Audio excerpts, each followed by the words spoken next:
நீலகிரி கோவை மாவட்டங்களுக்கு இன்று முதல் 2 நாட்கள் ரெட் அலர்ட் விடுக்கப்பட்டுள்ள நிலையில் முன்னெச்சரிக்கை நடவடிக்கைகள் எடுக்கப்பட்டு பேரிடர் மீட்பு குழுக்கள் தயார் நிலையில் வைக்கப்பட்டுள்ளன. நீலகிரி கோவை மாவட்டங்களுக்கு இன்றும் நாளையும் அதி கனமழைக்கான ரெட் அலர்ட் எச்சரிக்கை விடுக்கப்பட்டுள்ளது. தேனி, தென்காசி, நெல்லை, கன்னியாகுமரி மாவட்டங்களுக்கு ஆரஞ்சு எச்சரிக்கை விடுக்கப்பட்டுள்ளது. ரெட் அலர்ட் எச்சரிக்கை காரணமாக நீலகிரி கோவை மாவட்டங்களில் கடந்த 2 நாட்களாக முன்னெச்சரிக்கை நடவடிக்கைகள் மேற்கொள்ளப்பட்டு வருகின்றன.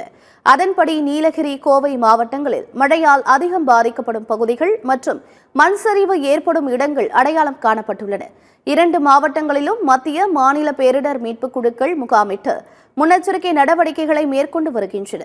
இந்நிலையில் ரெட் அலர்ட் காரணமாக நீலகிரியில் தொட்டபெட்டா, பைன்சோலை, அவலாஞ்சி, லேம்ஸ் ராக் சுற்றுலா தலங்கள் இன்று மூடப்பட்டுள்ளன. ரெட் அலர்ட்டால் உதகை படகு இல்லம், பைக்காரா படகு இல்லத்தில் படகு சவாரி ரத்து செய்யப்பட்டுள்ளது.